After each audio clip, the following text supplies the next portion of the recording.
Hello friends, career के लिए degree important है या स्किल? यह एक डिबेट का विषय रहा है। इस विषय पर लोगों के अलग अलग मत हैं। कुछ लोग सिर्फ डिग्री को इम्पोर्टेंट मानते हैं, जबकि कुछ लोग स्किल को। तो इन दो भिन्न मतों के बीच आज इस वीडियो में आप डिग्री और स्किल्स के इम्पोर्टेंस के साथ साथ यह भी जान पाएंगे कि व्यावहारिक जीवन में दोनों का समावेश करने से ही हमारी प्रगति संभव है। फ्रेंड्स, मैं हूं Jagdish Pareek, finance, accounting and GST professional तथा ईआरपी जेडी एडवांस कंसल्टेंट व ट्रेनर। मेरे डाइवर्स इंडस्ट्री वर्टिकल्स में 40 वर्ष के कार्यकाल के बाद पिछले 10 वर्षों से मैं इन्हीं क्षेत्रों में ट्रेनिंग दे रहा हूं। दोस्तों, मेरे लंबे कॉर्पोरेट अनुभव व ट्रेनिंग के दरमियान मैंने डिग्री और स्किल्स के अंतर और व्यावहारिक जीवन में इनकी इम्पोर्टेंस को बहुत करीब से देखा और समझा है, और उसके आधार पर मेरा अनुभव आपसे साझा कर रहा हूँ। जो व्यक्ति मेरे पास ट्रेनिंग के लिए आते हैं, उनकी शिक्षा में कोई कमी नहीं। वे सब वेल एजुकेटेड होते हैं। वे graduate, post graduate, BCA, MBA, BTech इत्यादि क्वालिफाइड और वर्किंग प्रोफेशनल्स होते हैं। हाँ, एक चीज़ जो उनके कार्य में बाधा डालती है वो है स्किल की कमी, क्योंकि मैं कुछ स्किल बेस्ड ट्रेनिंग देता हूँ जिनमें फाइनेंस, अकाउंटिंग, जीएसटी और ईआरपी जेडी एडवांस प्रमुख विषय है। इसी वजह से ये प्रोफेशनल्स मेरे से संपर्क में आती है। देखिए, जब हम करियर की शुरुआत करते हैं, जब हम पहला जॉब ज्वाइन करते हैं, तब डिग्री की जरूरत होती है। पर उसके बाद क्या? उसके बाद जिसके पास अच्छी स्किल होती है वही अपने काम को कुशलता से कर पाएगा और उसको ही बेहतर अपॉर्चुनिटीज मिलेगी। इसलिए आज के इस वीडियो में सबसे पहले हम why skill is important in any job, यानी किसी जॉब में स्किल इम्पोर्टेंट क्यों है, इस बात पर चर्चा करेंगे। सबसे पहले तो मैं मेरी पृष्ठभूमि तथा 50 वर्ष पहले 1974 में दिए गए मेरे पहले जॉब इंटरव्यू के बारे में बताऊंगा। मैं यहाँ जो बताने जा रहा हूँ वो जीवन मैंने जिया है। ट्रुथ बी टोल्ड, मैंने 1974 में ग्रेजुएशन किया था। मेरी पूरी स्टडी हिंदी मीडियम से हुई। सभी पुस्तकें हिंदी में थी। उन दिनों 5वीं क्लास से 10वीं तक अंग्रेजी कंपलसरी सब्जेक्ट हुआ करता था। इस वजह से अंग्रेजी भाषा की वर्णमाला का ज्ञान 5वीं क्लास में हुआ। छोटा कस्बा, सरकारी स्कूल, सरकारी कॉलेज तथा बिजली का अभाव। राजस्थान में शायद 1969-70 या हो सकता है 1970-71 की शिक्षा सत्र में अंग्रेजी हटाओ स्टूडेंट्स की मांग थी। परिणाम स्वरूप हमारे कॉलेज में भी कुछ दिनों तक क्लासेज नहीं हुई, क्योंकि स्टूडेंट्स प्रदर्शन में लगे थे। कोई क्लास में जाना चाहता था तो दूसरे स्टूडेंट्स रोक देते थे। स्टूडेंट्स अंग्रेजी पढ़ने से पीछा छुड़ाना चाहते थे। सच्चाई तो ये कि मुझे भी इंग्लिश से बड़ा डर लगता था, किंतु 5वीं क्लास से 10वीं तक अंग्रेजी पढ़ना मेरी मजबूरी थी। तो इस परिवेश में मैं जन्म से लेकर ग्रेजुएशन की पढ़ाई तक था। तो यह है मेरी पृष्ठभूमि। ग्रेजुएशन के कुछ महीने बाद मैं घर से दूर चला गया जॉब की तलाश में। कुछ दिनों बाद वहाँ किसी कंपनी में मेरा पहला जॉब इंटरव्यू था। इंटरव्यू में क्या पूछा जाता है, कैसे बात करनी है, इन सब बातों की मुझे कुछ भी जानकारी नहीं थी। बस मैं पहुंच गया अपने सर्टिफिकेट्स और मार्कशीट के साथ इंटरव्यू देने। इंटरव्यू से पहले मुझे जॉब एप्लीकेशन इंग्लिश में लिखने को कहा गया और वह भी मैं सही नहीं लिख सका क्योंकि इंग्लिश में लिखना मेरे लिए हरक्यूलिन टास्क था। तो इंग्लिश बोलने में उस समय मेरी क्या स्थिति रही होगी आप अंदाज़ा लगा सकते हैं। यह मेरा पहला जॉब इंटरव्यू था। मुझे उम्मीद तो नहीं थी जॉब मिलने की, फिर भी बाय गॉड्स ग्रेस मुझे वहाँ फाइनेंस एंड अकाउंट्स डिपार्टमेंट पे एंट्री लेवल जॉब मिल गया। तो पहली जॉब से मुझे वर्बल व रिटन इंग्लिश कम्युनिकेशन का महत्व समझ में आ गया था।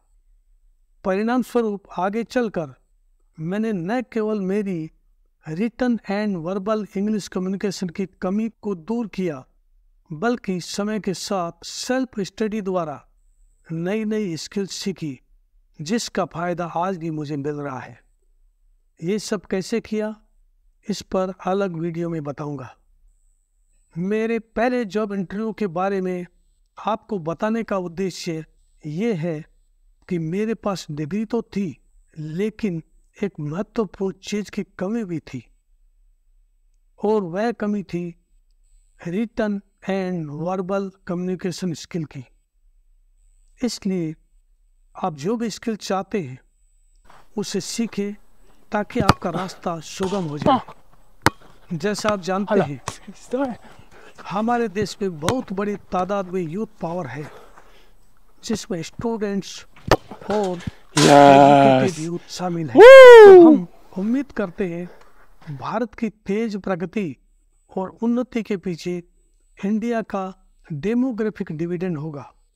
अगले कुछ दशकों में भारत एक टैलेंट पावर हाउस होगा।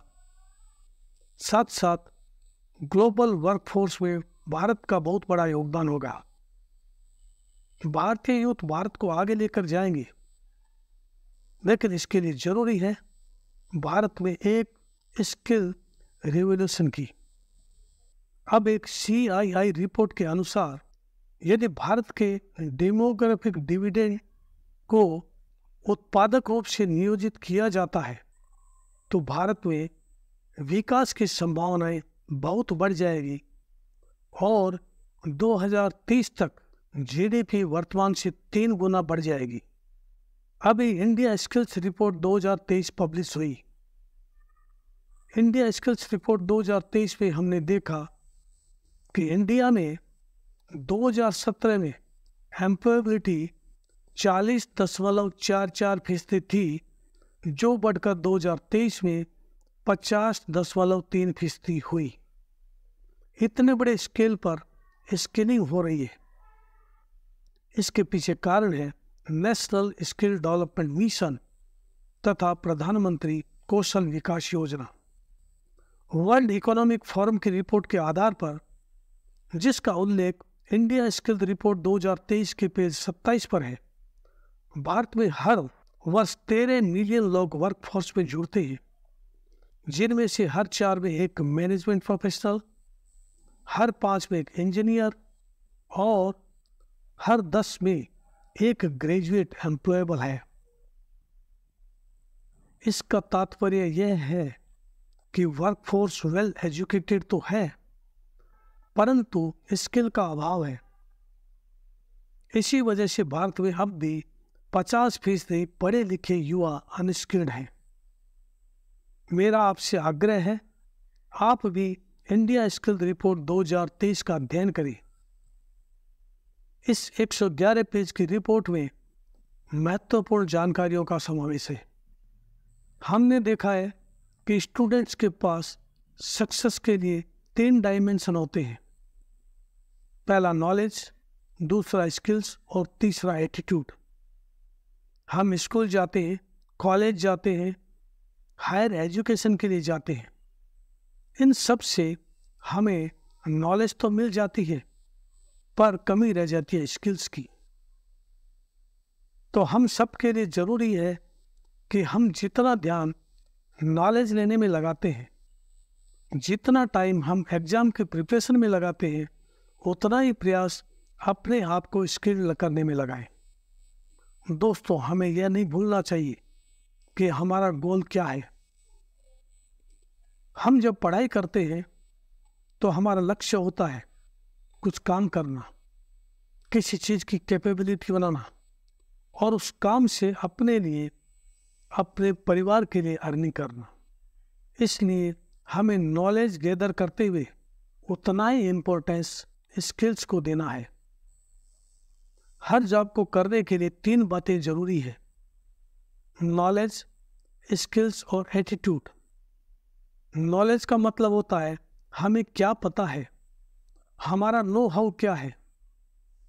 शब्द नॉलेज की उत्पत्ति मिडल इंग्लिश टर्म नॉलेज से हुई है, तो इसमें नो हाउ यानी जानना तो बहुत इंपॉर्टेंट है, परंतु नॉलेज के अलावा हम क्या कर सकते हैं, अपने नॉलेज को कैसे अप्लाई करें, तो वह होती है हमारी स्किल। और उस स्किल की प्राप्ति होती है हमारे एटीट्यूड से। किसी भी जॉब को करने के लिए 2 तरह की स्किल होती है। एक होती है हमारी डोमेन स्किल और दूसरी होती है हमारी प्रोफेशनल स्किल। तो हमारे प्रोफेशनल स्किल्स वह स्किल है जो किसी भी जॉब में चाहिए, चाहे आप फाइनेंस प्रोफेशनल हो, बैंकर हो, इंजीनियर हो, डॉक्टर हो या वकील। हर प्रोफेशन, हर जॉब में आपको प्रोफेशनल स्किल्स की ज़रूरत होती है। यह प्रोफेशनल स्किल्स अलग अलग ग्रुप पे डिवाइड हो सकती है, जैसे communication skill, management skills, leadership skills, problem solving skills, time management, organisational skills, team work skills. अब कम्युनिकेशन स्किल्स भी बहुत सारी हो सकती है, जैसे और एबिलिटी टू कम्युनिकेट वर्बली, यानी हम अच्छा और प्रभावकारी बोल सकते हैं, तो वह एक अलग स्किल है। इसी तरह लोगों को लिखकर कुछ समझाने की रिटन कम्युनिकेशन एबिलिटी एक अलग स्किल है। विजुअल प्रेजेंटेशन द्वारा कम्युनिकेशन एक इम्पॉर्टेंट स्किल है। तो ऐसे तरह तरह की कम्युनिकेशन स्किल्स हैं।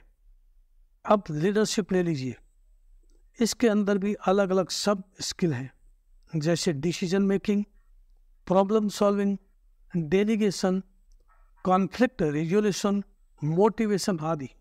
तो ओवरऑल हर जॉब में प्रोफेशनल स्किल चाहिए, जो जॉब रिस्पॉन्सिबिलिटीज़ को पूरा करने के लिए आवश्यक भी है। इसके बाद आती है डोमेन स्किल्स। डोमेन स्किल्स हर तरह की नौकरी के लिए अलग अलग होती है।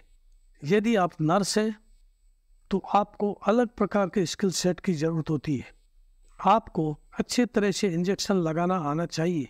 अब इंजेक्शन कैसे लगाया जाता है यह जानना एक बात है, और इंजेक्शन को सही तरीके से लगाना दूसरी बात है। अब फाइनेंस फील्ड को लीजिए। फाइनेंस फील्ड में क्या मैं मार्केट के साथ कनेक्ट हो रहा हूँ? क्या मैं सही समय पर सही निर्णय ले पा रहा हूँ? क्या मैं ग्राहक की समस्या को समझकर सही वित्तीय समाधान प्रदान कर रहा हूँ? क्या मैं फाइनेंस मॉडल बना पा रहा हूँ?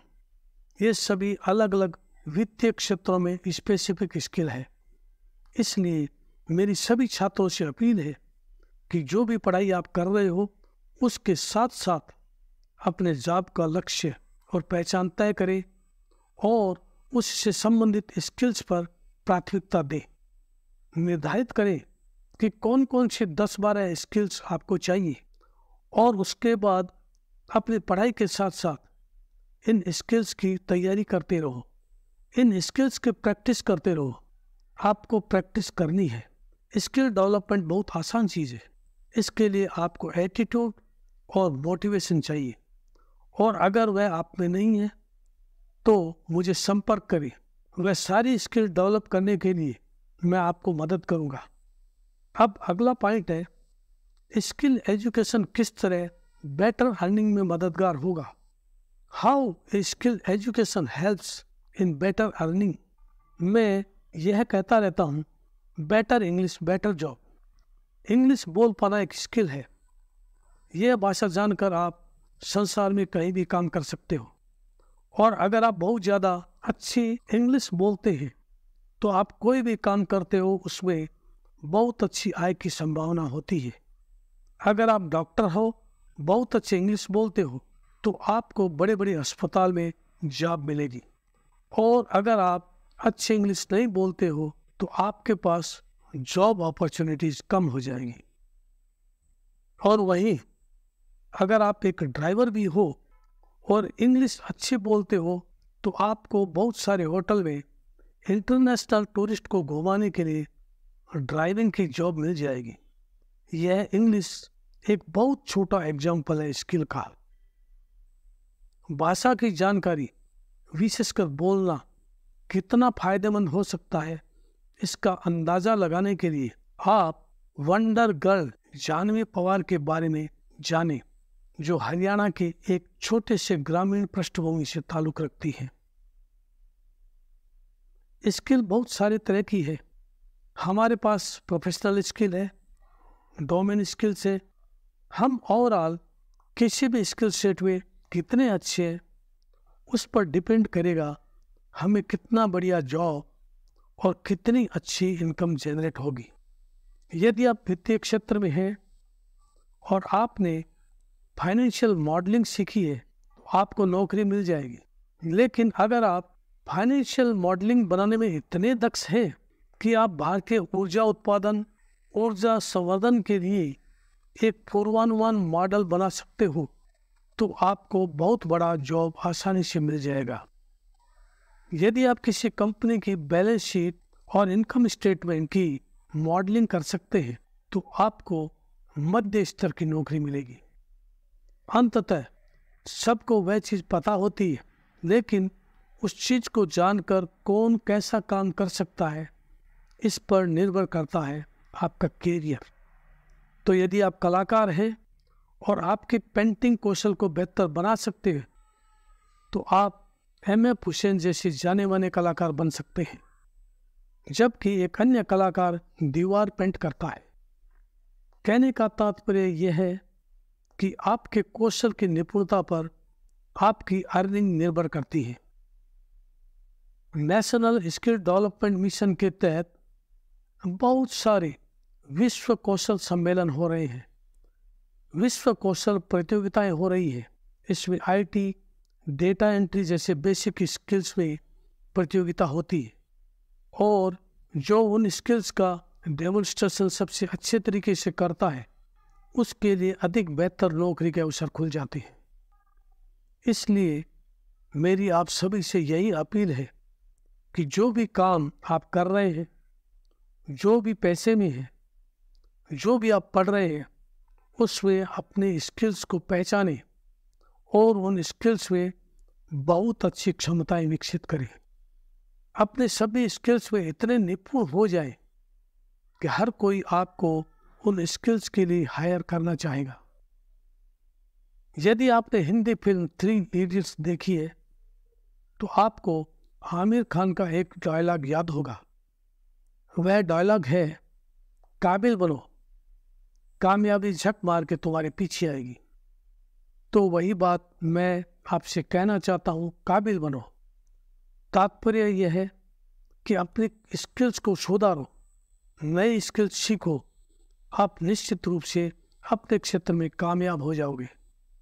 एक और पॉइंट विचारणीय है, why student should consider skill based education over normal academic education.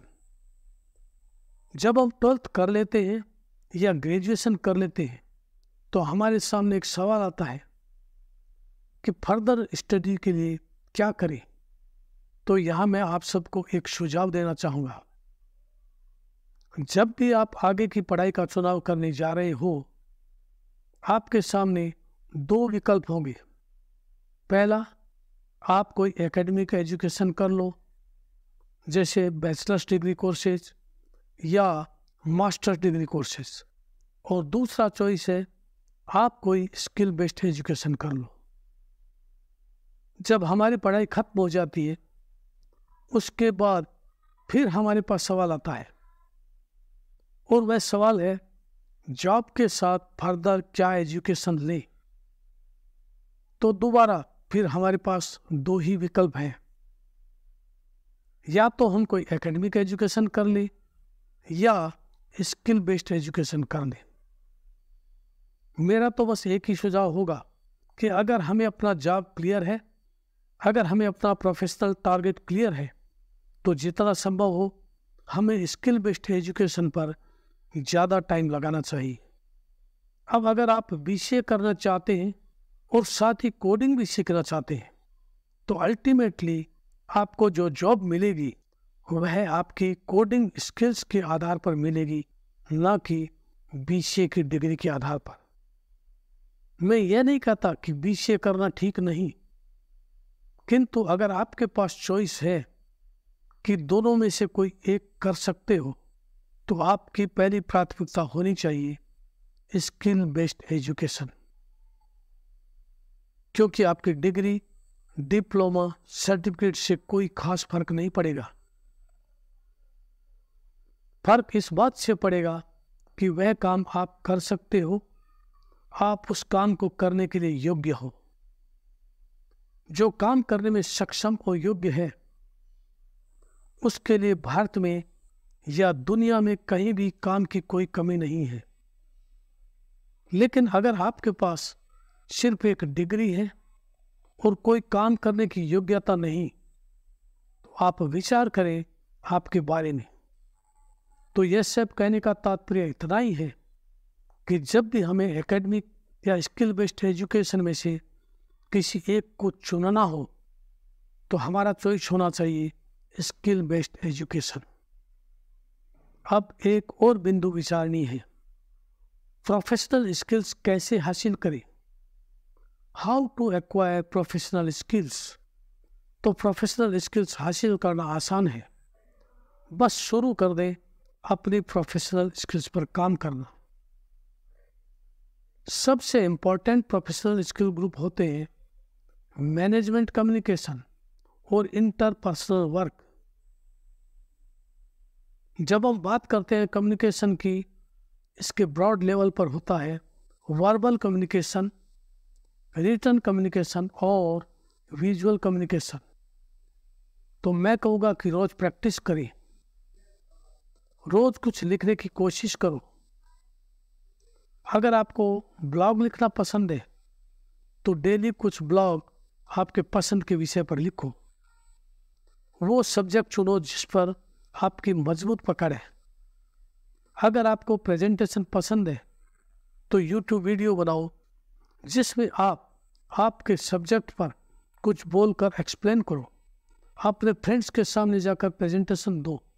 और अगर आप विजुअल क्रिएटिव प्रेजेंटेशन में अच्छे हो, तो अपनी बातों को सोशल मीडिया पर शेयर करो। क्रिएटिव लोगों से कम्युनिकेट करने की कोशिश करो। ये सारी चीज़ हम जितना करेंगे, इन सब से हमारी कम्युनिकेशन स्किल में सुधार होगा। अधिकांश लोग मोबाइल पर, सोशल मीडिया पर इधर उधर की बातें शेयर करने, रील्स देखने आदि में व्यस्त रहते हैं। मैं कहूँगा अगर आप सोशल मीडिया, मोबाइल के अपने पैशन को अपनी स्किलिंग के लिए यूज कर पाओ, तो इंटरनेट पर टाइम दो, सोशल मीडिया पर बने रहो, लेकिन यह इंश्योर करो कि आपके टाइम का आपको रिटर्न मिल रहा है। इस तरह आप उस टाइम को अपनी कम्युनिकेशन स्किल्स को इम्प्रूव करने में लगा रहे हो और आप बेहतर स्किल्ड बन रहे हो। ऐसे ही दूसरा ग्रुप आ जाता है मैनेजमेंट का। हमारे स्कूल में, कॉलेज में, सोसाइटी में, मोहल्ले में, हर जगह बहुत सारी अपॉर्चुनिटी आती है मैनेजमेंट की। अगर हम उसमें पार्टिसिपेट करें, तो उन चीज़ों में एक्टिवली इन्वॉल्व होकर अपनी मैनेजमेंट स्किल को इम्प्रूव कर सकते हो। जैसे अगर आपके स्कूल कॉलेज में कोई इवेंट हो रहा है, दुर्गा पूजा, रामलीला या गणपति महोत्सव है, कोई दिवाली मेला है, तो अगर आप इन चीज़ों में आगे बढ़कर खुद पार्टिसिपेट करोगे, उनकी प्लानिंग करोगे, उनके लिए जो प्रॉब्लम्स है, जो मैनेजमेंट करनी है, उनमें खुद पार्टिसिपेट करोगे, तो आपकी मैनेजमेंट स्किल बहुत इम्प्रूव हो जाएगी। अगर आपने आपके एरिया में एक क्रिकेट टूर्नामेंट ऑर्गेनाइज कराया, जब आप वो ऑर्गेनाइज कर रहे हो तो आप अपनी मैनेजमेंट स्किल को एनहेंस कर रहे हो। ये सारी स्किल आप डेवलप करते जाओगे पढ़ाई के साथ साथ। इससे रेगुलर बेसिस पर आपकी प्रोफेशनल स्किल डेवलप होती रहेगी और समय के साथ इन स्किल में आप एक्सपर्ट होते जाओगे। लेकिन अल्टीमेटली जब हम जॉब में जाएंगे तो सबसे पहले इम्पोर्टेंट होगा हमारी डोमेन स्पेसिफिक स्किल, जिसका तात्पर्य है कि जिस चीज़ में हम जॉब करने वाले हैं उससे रिलेटेड स्किल हमारे पास होनी चाहिए। आजकल पूरे भारत में एक इकोसिस्टम बन गया है जिसमें नेशनल स्किल डेवलपमेंट काउंसिल ने कई एजुकेशन पार्टनर को शामिल किया है। हमारे पास कई सेक्टर स्किल काउंसिल हैं। तो चाहे आप ट्रैवल टूरिज्म में जाएं या बैंकिंग और वित्त में जाएं, किसी भी क्षेत्र में जाने के लिए उस सेक्टर का एक स्किल काउंसिल है जो नेशनल स्किल डेवलपमेंट काउंसिल और सेक्टर स्किल काउंसिल से जुड़ा हुआ है। इन एजुकेशन पार्टनर्स पर स्किलिंग कोर्सेज होते हैं। तो चाहे आप फॉर्मल एजुकेशन ले रहे हो या नहीं, सुनिश्चित करें कि आप इन स्किलिंग कोर्सेज को ज्वाइन करते हैं। यूट्यूब पर कई अच्छे यूट्यूब चैनल हैं जहां आपको नई नई स्किल्स डेवलप करने का मौका मिलता है। इंस्टाग्राम पर भी ऐसे चैनल हैं जहां आपको सोशल मीडिया पर सही लोगों को फॉलो करो। जो कुछ आप इन चैनलों में देख रहे हो उसे सिर्फ देखने और सुनने के सिवाय उसे अमल में भी लाएं। उन स्किल्स का अभ्यास करें। अगर आप इसे नियमित रूप से करते रहेंगे तो धीरे धीरे आपकी स्किल में सुधार होगा। आखिर में एक छोटा सा संकेत है कि जितनी महत्वपूर्ण शिक्षा है उतनी ही महत्वपूर्ण है स्किल्स। इसलिए अपनी शिक्षा के साथ साथ अपने स्किल्स को भी विकसित करें। मैं पूरी तरह से आश्वस्त हूँ कि जो इसे अपनाएगा वह अपने करियर में बहुत सफल होगा। इसलिए मैं चाहता हूँ हर व्यक्ति स्टडीज में प्रशंसनीय प्रदर्शन करे और महत्वपूर्ण स्किल विकसित करे। आप अच्छे स्किल बनाओगे तो आपकी उन्नति के साथ आपके परिवार की भी उन्नति निश्चित है। आशा है इस वीडियो द्वारा आपको कुछ कर गुजरने की प्रेरणा व मार्गदर्शन मिला होगा। यदि वीडियो पसंद आया तो कमेंट में लिखें व लाइक, सब्सक्राइब और शेयर करें, जो मुझे नए वीडियो बनाने के लिए प्रोत्साहित करेगा। यदि आपको स्किल डेवलपमेंट संबंधित कोई प्रश्न है तो इस वीडियो के कमेंट सेक्शन में मुझसे पूछ सकते हैं। धन्यवाद।